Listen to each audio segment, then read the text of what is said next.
Thank you. Awesome. Thank you, guys. You guys ready to hear me sound like Frank? One thing that I wanted to do by bringing all these groups together is show how interconnected they all are. It's an ecosystem, right, Frank? That's correct, the human watershed. So, moving on with another project, and I'll just cover this one, Frank. Northern Waters Environmental School was mentioned by Scope, and we work closely with them. We do student projects, we do ice fishing day, which we just did last week, and next year we're starting a new project with them that I'm pretty excited about, and I think they are too.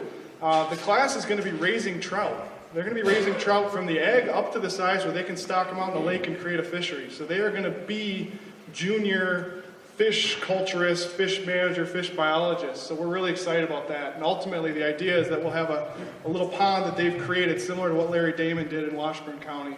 And they'll get to see the whole process. And I have to be really nice to Chance and Logan because I'm pretty sure they're going to be my bosses someday because these kids are getting some great experiences. So something you can hear about in the future. I bet you'll see it in the paper even. Larry Damon, would you like to come up and say something about FISH? FISH, the acronym. And we'll announce this acronym, unlike Scope. It's Friends into the Spooner Hatchery, and this is Larry Damon. We're kind of a new kid on the block. We're the only friends group of a state fish hatchery in Wisconsin. There's a lot of friends groups for wildlife areas or parks. And our mission is basically outdoor education, but we're tied to the hatchery. So we do a lot of angler education, youth and adult, and instructor classes, but we also try to make the hatchery itself more visitor friendly. So we've made films and stuff that people can see at the visitor center when DNR isn't there, there's no tours, where they can see the egg taking and all the different facets of the hatchery.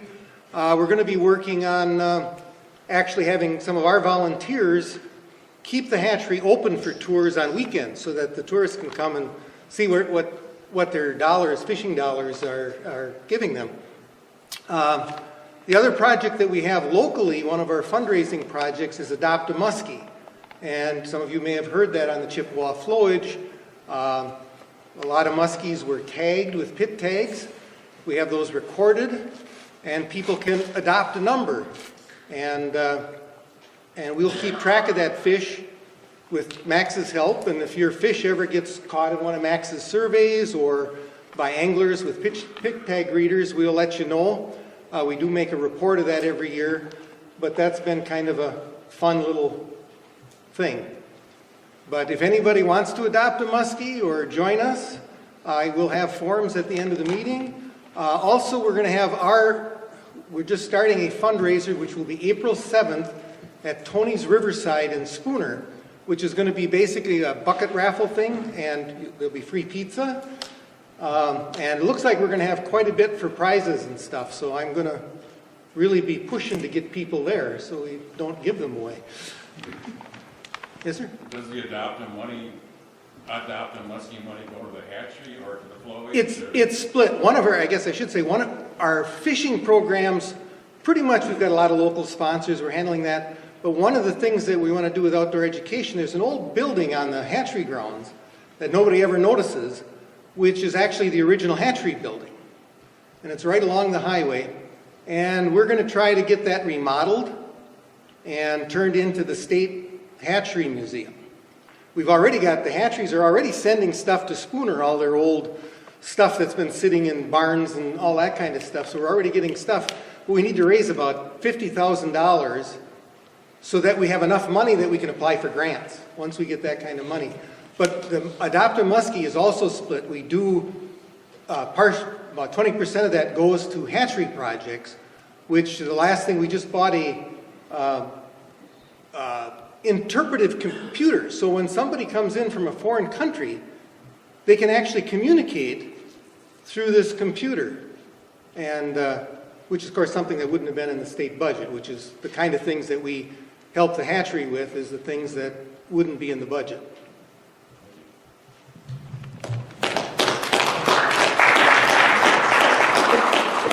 Sounds like I gotta stock more muskies so we can adopt them and raise more money, which is actually gonna be our next segment. It's talking muskies. So We had a good spring. Us and the hatchery crews spent a lot of the time out on the water netting muskies. We netted 4 muskies over 51 inches on 4 different lakes, so that was really nice to see. It's exciting. They're out there. Go get them. Amos is here. He's in the back. He's in that photo on the right, so you can try and interrogate him, torture him, to try and get some information about where that fish came from. But the main project I want to talk about with muskies actually deals with both muskies and pike, and it deals with LCO. And we talked a little bit about this last year, but we developed an LCO ESOX plan to deal with both of those interrelated species that fall in that genus. And the goals are relatively simple. Increase the abundance of muskies in LCO. If you're familiar with the lake, you know the abundance of muskies is very low right now, to the point where it's not necessarily very productive to go out and fish it. And decrease the density, but increase the size of northern pike in LCO. And we have a management plan that kind of lays these out in a little more detail. We have 4 different strategies that we're using to try and get to that point. 1 is a pike removal and increasing angler harvest of pike. 2 is new muskie stocking strategies. 3 is minimizing adult muskie mortality. And 4 is restoring muskie spawning habitat, which is a big project and a long-term project. What I'll focus on today is mostly the pike removal, because we started in on that in 2017. And that was a concept I brought up last year at this very same meeting, and we did the little straw poll and we asked, what do you think of this idea? And it was pretty well supported. 72% said they liked it, 4% said no thanks, and 22% didn't really care, they didn't have any opinions on LCO. So we used that support to go forward with this project. We relied very heavily on our hatchery crews who were out there on the lake. They did most of the net tending and moving fish around for us. Then we had a processing station up on shore with a lot of volunteers. We ended up doing a removal of all sizes of pike. There was some discussion about whether we do a size cutoff and leave the bigger ones in the lake. After looking at the numbers a little more closely, we determined our best chance for success was removing them all. But what we did is we took small pike and we sent those to Whiskey Ridge to be processed, and we'll talk more about that in a moment. And we took large pike and we transferred them into the Coudray River, which was one of our only transfer options. But that puts them on the other side of the dam. They can't return to the lake. They're still out there. They're alive, the big, nice ones. They're in the Coudray if you want to go find them. So they're still out there as a sport fishing opportunity. And that's actually a pretty good home for them. There's a lot of suckers and minnows and pretty good forage there. We got a ton of help on this project. Spooner hatchery crews were front and center. They were doing the hard work out there. Amos and his crews out there were getting their fill of slime every day. Muskies Inc. was really intimately involved in this, and you'll see them come up on the next couple slides. And then the Coudray Lake Association, or COLA, provided a lot of the volunteers on shore for processing these pike. So, you might be wondering, all right, how many did you get? I want to start by showing you how many there were.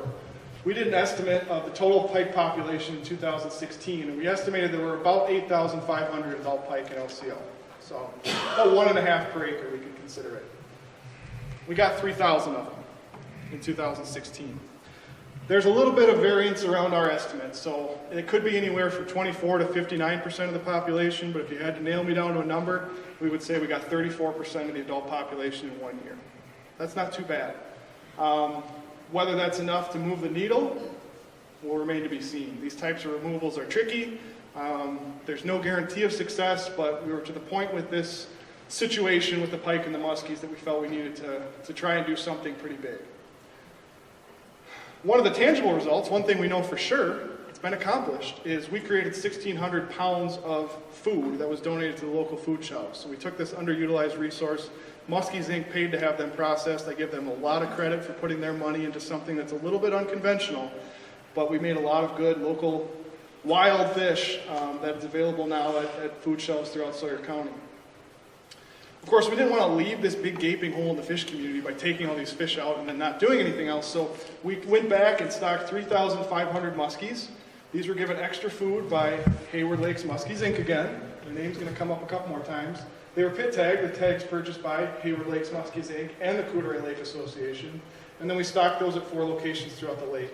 And as you've heard from me in the past, those pit tags are going to give us a wealth of information about who's surviving and where they're moving, and give us a very good idea of how successful this stocking has been.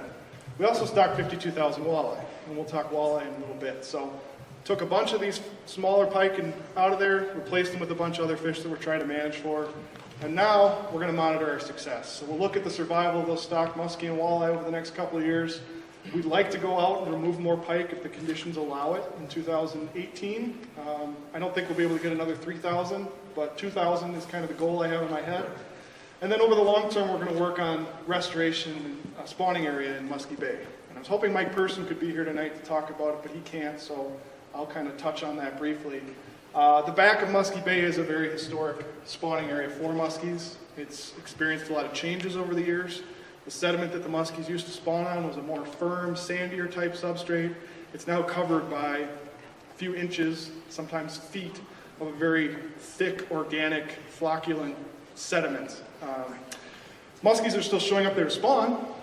We still see males and females. They pair up, they go, they drop eggs, the eggs are fertilized, and then what we think is happening is the eggs settle down into the muck, never to be seen again, and probably very few of them hatch. So to have successful muskie spawning again in Muskie Bay, we're going to have to do some pretty drastic restoration of that habitat, which is going to include removing a lot of that organic material that's covering up the historic spawning areas.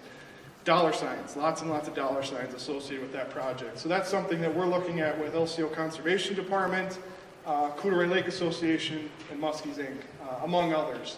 And so right now we're in kind of the feasibility phase, trying to raise money just to put a study together to see if we're going to do this, how, because it's logistically challenging and it's going to be very expensive. So I sincerely hope this is something we'll hear more about in the future as we're able to move forward on it. But this is kind of the holistic restoration. We're trying everything. We're doing habitat, we're doing stocking, we're doing removals, we're trying to educate anglers, and see what we can do to turn the tide here. We're going to move on to trout. Thank you for being patient.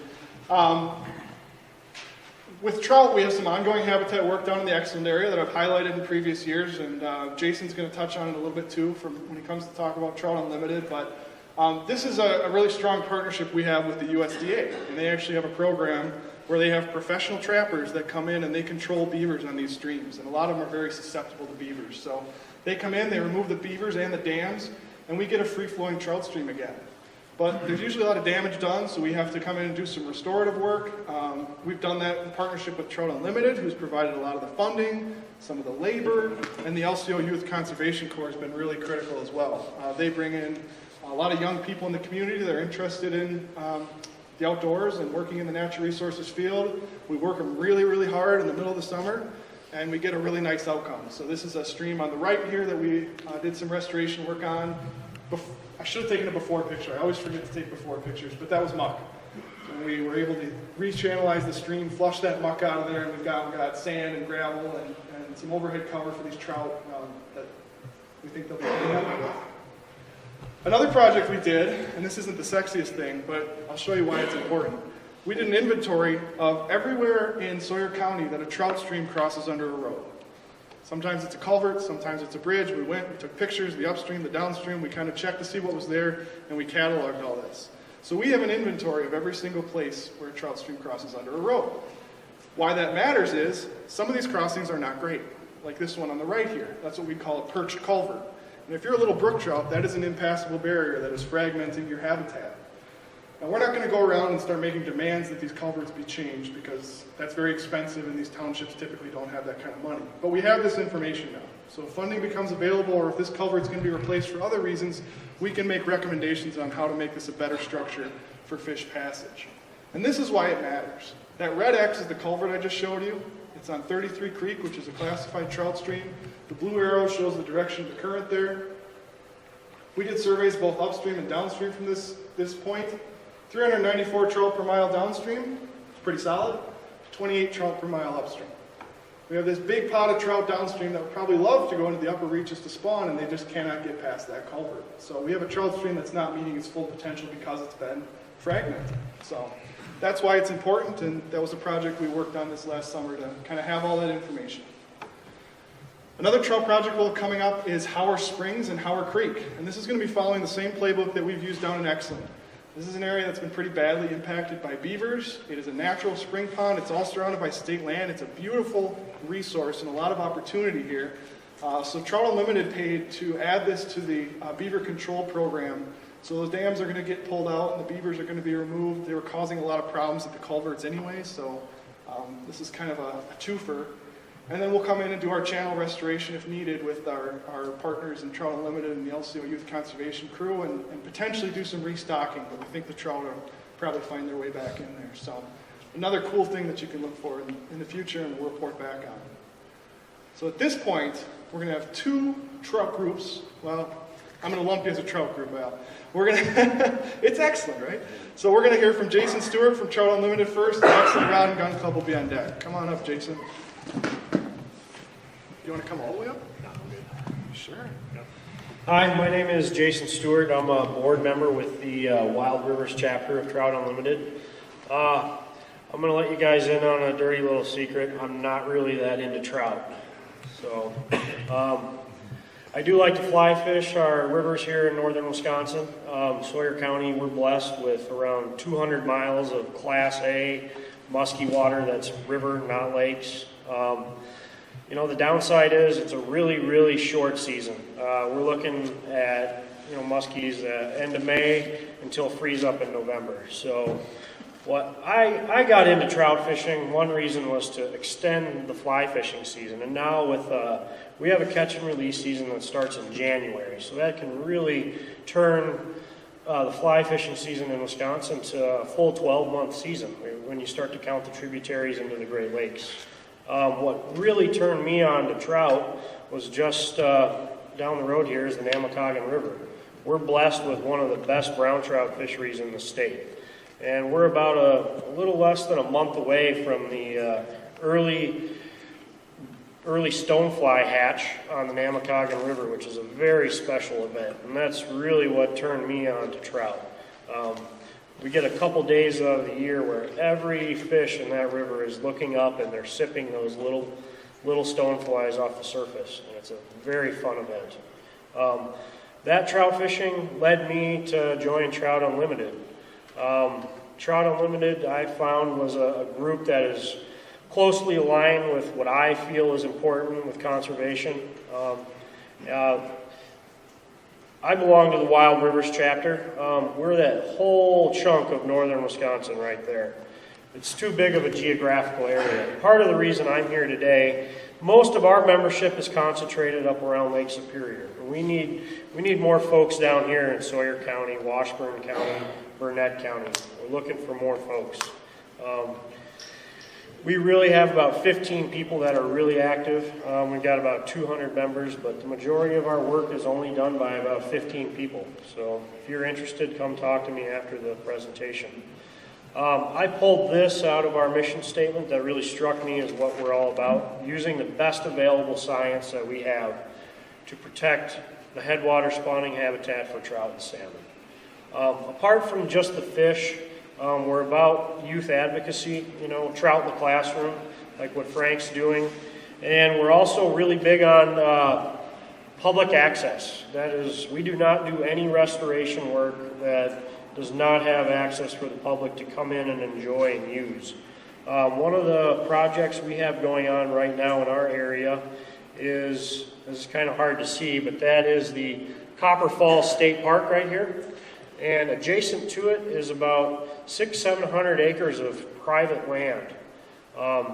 The private landowners came to the Bayfield Regional Conservancy looking for this land to to move away from private ownership and allow public access for hunting and fishing and get some conservation easements going. And then the BRC came to Wild Rivers Trout Unlimited because, hey, we think there's some trout streams on here. What can you guys do to help? And sure enough, there is some great trout water on there. The Tyler Forks River goes right through the land. So we went back to the BRC and we were able to fund a couple people to write grants to get the near market value for this 600-700 acres to buy out the landowner. And right now, the BRC is the owner of the property, and it will ultimately be given back to probably either the township or the county. So it will be, open for public use from now until forever. And the whole property borders the Copper Falls State Park, right there. And this is a mapping program called FishViz. This is a program that was put together. Most of the states in North America that have brook trout, they took all their stream temperature data and collaborated it together with the USGS and was able to make predictions. This is a color coding of the streams in the area. The dark red is the bad river, and that is telling us that dark color that there is a low probability for brook trout because of stream temps. But we have the Tyler Forks River that comes in, main tributary, high probability of brook trout, and that's current day temperatures right now. We go into the future here when it's getting to be the end of my lifespan. Temperatures are predicted to increase and brook trout are no longer going to be able to survive. But what's important about this land acquisition is there's some streams right here that there's no data, and that's because it was privately held. So the state was not able to go in there and do stream surveys. So these are important spawning tributaries to the Tyler Forks. So that's another reason this is a very important piece of property that we feel putting it in the public hands is the best route. This is the Tyler Forks River back here, and you can see this is one of the tributaries where it's been, this is a result of that bad flood we had a few years ago. So we've got some habitat work to do too. So got an ancient beaver dam right here, that's what that is. So a little more brush bundling is not going to take care of that. We're going to maybe have to get excavators in there, no idea. But again, we've got Trout Unlimited's got a lot of good work to do. You can see one of the ancient stumps from the original clear cut back in the 1900s. The big flood did do some good here where it did take out some of the ancient beaver dams there. We still got a kind of meandering stream channel that we could maybe do some brush bundling to concentrate it back down, erode some of that sediment away to get down to good spawning gravel. A little better section of one of the streams there, and that's the Tyler Forks River that goes right through the property. Again, Max, he already talked about some of the work TU has done right here in Sawyer County with the beaver dam removal and restoring some of the original stream bed. This is a good picture showing all the groups that work together. You got the federal group, APHIS. We've got youth coming out to volunteer and do work, Trout Unlimited, and the DNR. Some of the upcoming events we have coming, the fly fishing film tour will be right here in Hayward coming up in March 9th, and we're going to show it again up in Washburn on March 22nd. And then the Wild Rivers TU Big Event of the Year is coming up at the Northland College on March 31st. So you got that day open. It's free to the public to come out. There's lots of activities. So got any questions? I'll be here at the end, and thanks for your time. I appreciate it.